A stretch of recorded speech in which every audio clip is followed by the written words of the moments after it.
Llegamos al final de un folleto que ha estado impresionante, Pastor Dani Perla, un folleto que nos ha ayudado mucho a ver más allá de lo que acostumbramos a ver cuando hablamos del tema de la profecía, y qué bueno porque esto nos permite ser más sensibles al hecho de que cuando estudiamos la Biblia estamos estudiando un libro sagrado, un libro maravilloso, un libro que definitivamente supera nuestras capacidades, pero nos ayuda a crecer en nuestras capacidades al mismo tiempo. Y hoy vamos a hacer un breve repaso de lo que hemos estudiado, pero recuerden que al principio de la semana les comentamos que ya tenemos el nuevo folleto de estudio para que usted ya este próximo domingo esté pendiente, que vamos a hablar sobre el éxodo de Egipto. Hablando, pastor, de que esta semana estábamos comentando la gran liberación que se viene. Creo que es un tema muy interesante hablar del éxodo para nosotros que estamos más cerca de la segunda venida de Jesús. Es correcto, precisamente yo también pensé en eso cuando vi el tema del nuevo estudio para el próximo trimestre. Realmente creo que Dios está hablándonos y nos está preparando como pueblo para lo que está viniendo. Porque otra vez yo quiero recordar eso que he enfatizado esta semana, que lo más grande que va a suceder en este mundo es que Dios va a irrumpir la historia de este mundo. Él lo hará, como hizo con la Babilonia literal, y Él lo hará otra vez. No pensemos que estamos solos, no pensemos que el ser humano es el que tiene la última palabra. En medio de todo lo que pasa en este mundo, Dios tiene el control. Amén, eso es maravilloso. Así que vamos a orar para hacer nuestro repaso de este día. Querido Padre, estamos muy agradecidos porque estamos creciendo en tu palabra. Tú nos ayudas a fortalecer nuestro intelecto, nuestro espíritu, nuestra fe a través de tu santa palabra. Ayúdanos a que podamos tener oídos atentos para escuchar tu voz y hacer tu voluntad. Lo pedimos en el nombre de Jesús. Amén. Amén. Para este día, pastor, me llamó mucho la atención que hacia el final de nuestro estudio de esta semana estábamos conversando sobre la historia de Jonás, y uno sinceramente no esperaría estar hablando de Jonás con respecto a los eventos finales, pero había una conexión muy interesante respecto al mensaje de juicio que llevó hacia Nínive y lo que el pueblo de Dios tiene que hacer ahora. ¿Por qué esta historia debería alertarnos, incluso a nosotros como pueblo, que puede ser que de repente estemos teniendo la actitud de Jonás? Correcto, yo creo que la historia de Jonás, hermano Gerson, tiene que ver especialmente con nosotros como pueblo de Dios, porque podemos estar pensando en Nínive, así como Jonás estaba pensando en quiénes eran los ninivitas y no se había examinado a él mismo cómo estaba su relación con Dios. Debemos tener mucho cuidado que al final de la historia de este mundo estemos tan concentrados en lo que otros están haciendo que nos olvidemos acerca de nosotros mismos. ¿Y qué nos da pie para poder mencionar eso? Porque aquí no sirve que digamos lo que nosotros sentimos o queremos, sino lo que dice la palabra de Dios. Sé que algunos han hecho un análisis de la historia de Jonás y nos damos cuenta de algo. ¿Será que Jonás era tan ingenuo como para pensar que él podía huir de la presencia de Dios? Si él era un profeta, si él conocía las escrituras del Antiguo Testamento que habían hasta su época, tal vez sin pensar que su misma historia iba a formar parte también del canon bíblico, pero lo que tenía hasta ese momento. ¿Será que él no había leído el Salmo 139 donde dice que nadie puede huir? ¿A dónde huiré de tu espíritu? Si voy arriba al cielo, abajo en la tierra, etcétera. ¿Será que Jonás no sabía eso? ¿Será que era tan tonto que no sabía que no podía huir de la presencia de Dios? Pero entonces viene algo bien interesante. Nos dice el autor de esta lección, recordemos la primera mención. Por ejemplo, ¿dónde se habla de otros? Bueno, no es el único personaje en la Biblia que huyó de Dios, pero la primera mención de alguien que huyó de Dios es Caín. Caín realmente se apartó de la presencia de Dios. Al apartarse de la presencia de Dios, al apartarse del grupo de hijos de Dios, con esto Caín estaba diciendo: yo quiero vivir mi vida por mi propia cuenta. Y entonces Jonás parece que está yendo a esos extremos. Él estaba tan empecinado en no dar el mensaje que Dios le había dado, que Jonás tal vez tuvo un pensamiento. Sí, sabía que Dios estaba por todos lados, pero tal vez tuvo un pensamiento y está relacionado con su templo y con el espíritu de profecía. Porque Jonás pudo haber pensado, sí, tal vez Dios habla y Dios me revela y Dios me está pidiendo algo, pero tal vez si me alejo del templo, porque él pensó, no, es que en el templo hay algo ahí que sucede. Si me alejo del templo, entonces si voy lo más lejos posible, ya Dios no me va a hablar a mí. Es más, algunos piensan que Jonás hasta pudo haber vendido sus propiedades y todo con tal de irse para siempre y alejarse de la presencia de Dios. Algunos dicen que él incluso pagó toda la embarcación completa para llevar sus cosas, no lo sé. Pero el punto que sí tenemos aquí, hermano Gerson, es que Jonás tenía problemas con el templo y tenía problemas con esa voz de Dios que le hablaba. Y sé que para nosotros los adventistas del séptimo día hay algo bien interesante. Bueno, pero antes de mencionar eso, cuando vamos al libro de Jonás, vemos en su oración de arrepentimiento que él hace cuando está en el vientre o cuando va descendiendo a las profundidades de las aguas, él menciona eso, él menciona el templo. Sé que de alguna manera él pensaba, me alejo del templo, así como una señal de un celular. Uno dice, bueno, entre más me alejo de la torre o de la radio, de la antena o de la torre, menos yo voy a captar la señal. Y parece que él había pensado eso, pero entonces en estos últimos tiempos, hermano Gerson, nosotros podemos ver que podemos llegar a ser como Jonás. Hay muchos que tienen problemas con este concepto del templo y ahora haciendo una aplicación, aquí me refiero a el santuario. Esta es una doctrina tan fundamental para nosotros los adventistas del séptimo día que prácticamente es única, que tenemos nosotros esta revelación entre todas las iglesias cristianas y por eso debemos tener mucho cuidado. Sí. Hay personas que han puesto en duda la interpretación que se hace con respecto al santuario celestial y la importancia que tiene para nosotros. Pero también muchos han puesto en duda la voz de Dios que habla a través de los escritos, de los testimonios, los escritos inspirados que nosotros hemos reconocido que son los escritos de Elena White. Y siempre que nos movemos de ahí, siempre podemos encontrar peligro y una propensión a aceptar cosas o mensajes que no están en la palabra de Dios. Así que eso podemos aprender de la historia de Jonás, el peligro de alejarnos de la presencia de Dios, y también aprendemos cómo Dios está dispuesto a ir hasta lo más bajo, para decirlo de esa manera, a fin de salvar a Jonás, salvar a Nínive, que es el gran deseo que Dios tiene al final, de que toda la humanidad pueda ser salva.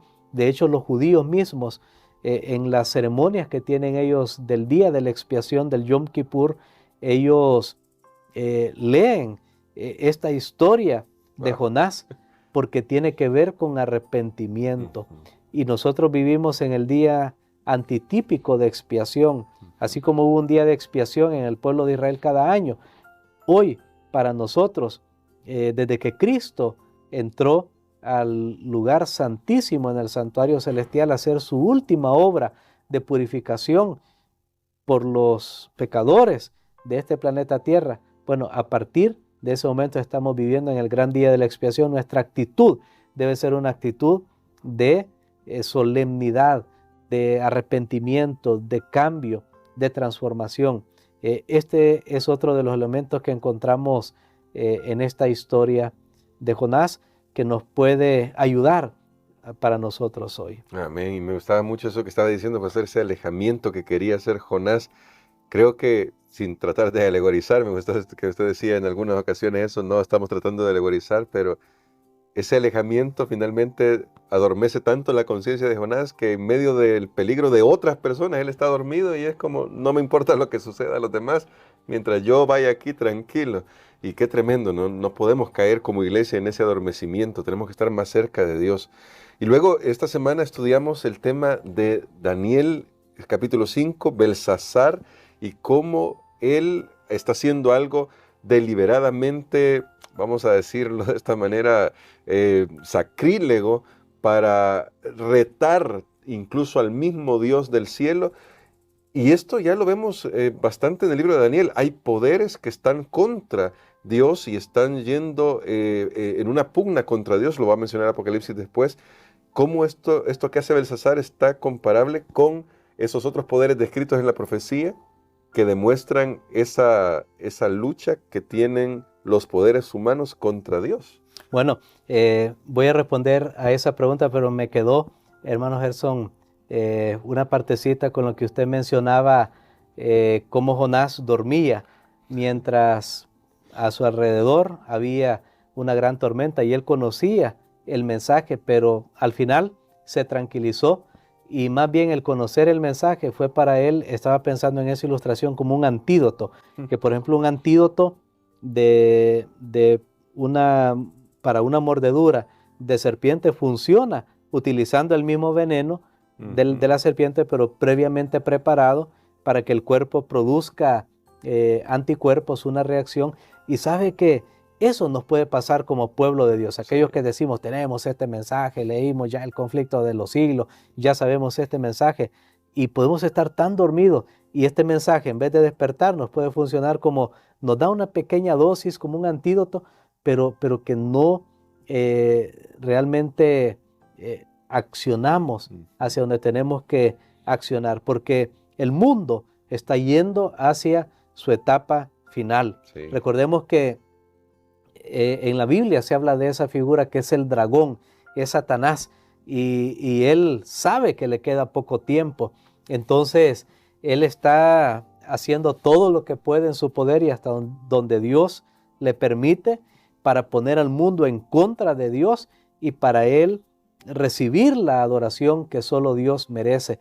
Por eso es que la historia de Belsasar nos recuerda a nosotros bastante con un poder que se menciona ahí mismo en el libro de Daniel, y es el cuerno pequeño. Ambas historias, tanto la vida de Belsasar como este cuerno pequeño, que representa un poder que se hace pasar por Dios, pero que se opone al final a Dios y a su pueblo, tienen elementos en comunes. Por ejemplo, Belsasar aparece al final de la historia del imperio babilónico. El cuerno pequeño también aparece al final de los imperios mundiales. Cuando nosotros vamos al libro de Daniel, nos damos cuenta que está allá, por ejemplo, si vemos la imagen o el sueño que tuvo Nabucodonosor, estamos allá hasta después de que los reinos han sido divididos. Así que el cuerno pequeño aparece al final de los imperios mundiales. Ambos reclaman, tanto Belsasar reclamaba como el cuerno pequeño, tener poderes reales. Ambos también cometen sacrilegio contra lo que es sagrado, porque dice que el cuerno pequeño hablaba grandes cosas incluso contra el ejército del cielo. Ambos finalmente reciben una paga por su rebelión contra Dios. Viene a un final inesperado, como pasó con Belsasar, así también con el cuerno pequeño, que de hecho estoy haciendo una comparación entre esta historia de Belsasar y el cuerno pequeño. El cuerno pequeño mencionado en Daniel es en el capítulo 7. Si usted puede ir a ver la descripción de ese cuerno pequeño, ambos actuaron de una manera blasfema y también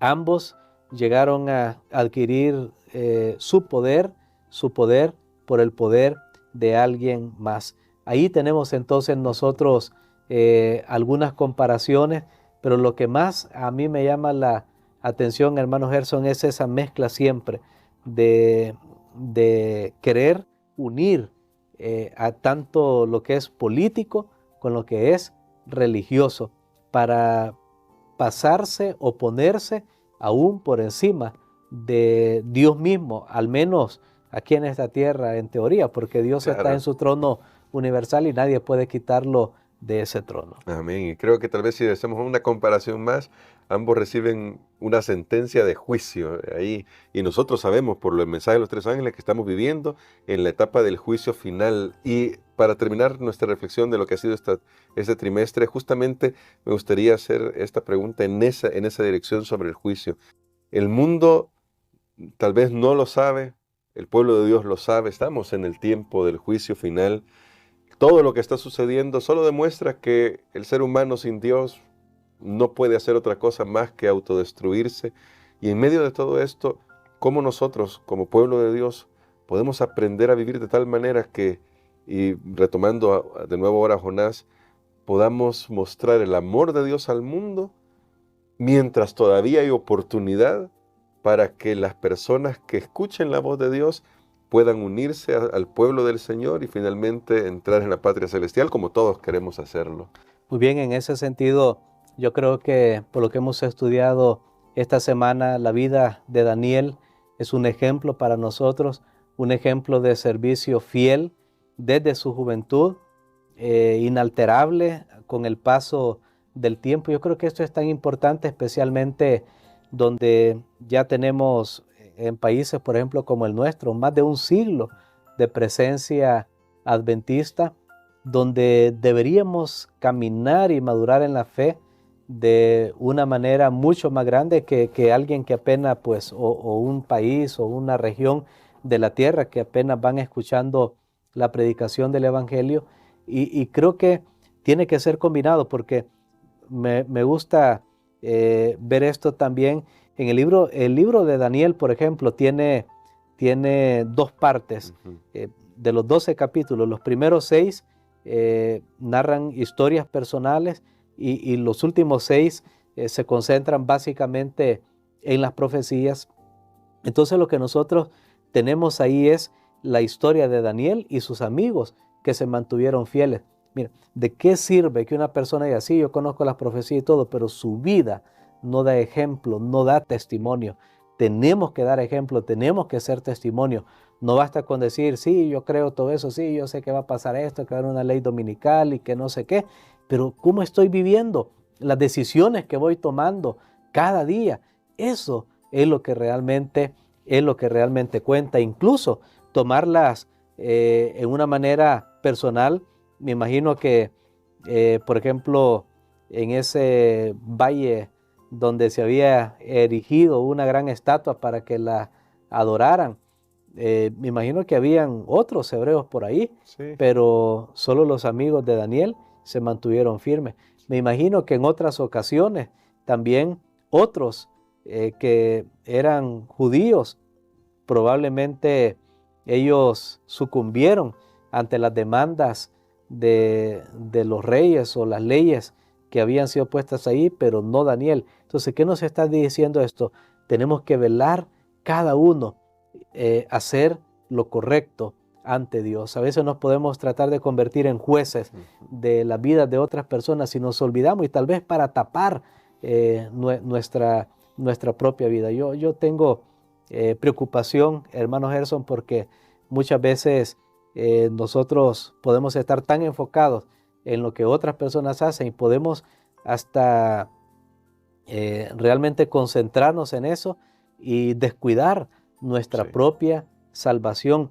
Y al final podemos estar incluso tan concentrados en querer destruir la reputación de otra persona, que nosotros mismos que aseveramos que guardamos los mandamientos de Dios somos los primeros que los estamos violando, porque incluso el mandamiento dice claramente: no hablarás contra tu prójimo falsos testimonios. Es uno de los mandamientos. Y el pueblo de Dios de estos últimos días es un pueblo que guarda los mandamientos de Dios. Entonces, creo que el llamado final que yo puedo compartir, ya que tuve la oportunidad de hacerlo desde acá, es vivir una vida como Daniel, hacer proposiciones cada uno en su corazón. Si otro ve las cosas a veces no siempre como las veo yo, bueno, cada uno tiene que tener su relación con Dios, porque al final, en la prueba, cada uno tendrá que responder. Por supuesto,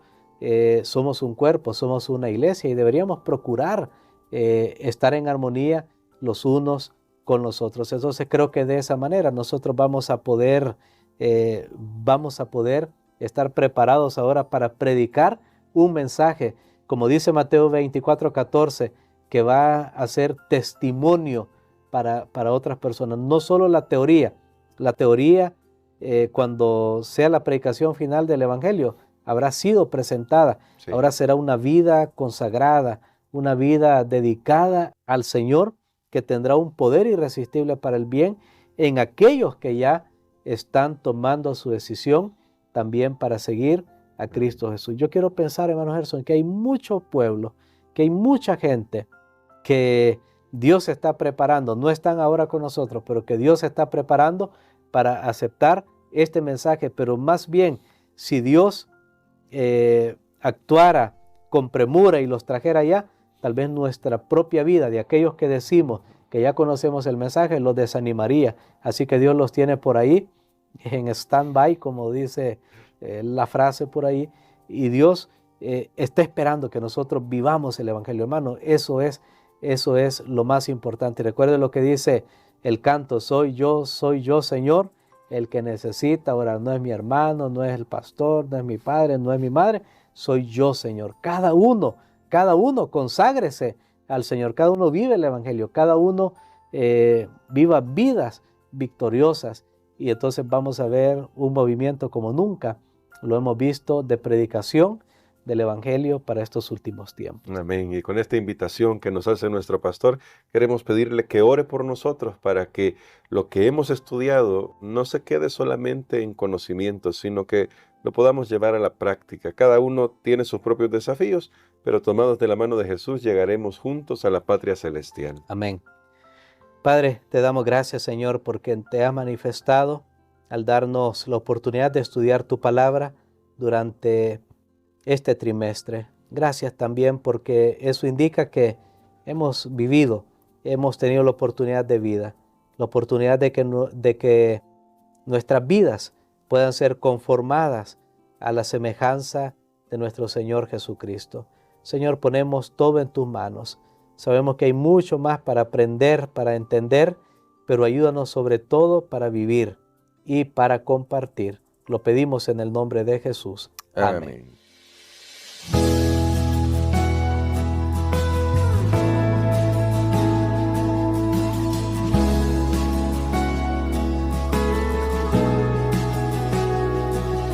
En la Biblia puedo ver lo que pronto pasará.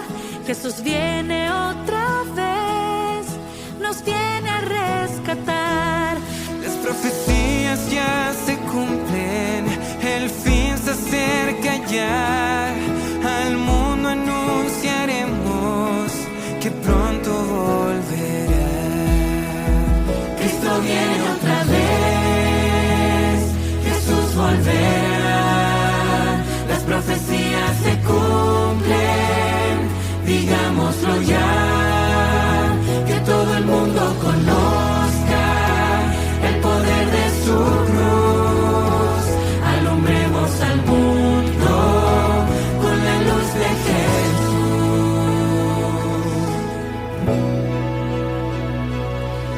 En la Biblia puedo ver lo que pronto pasará.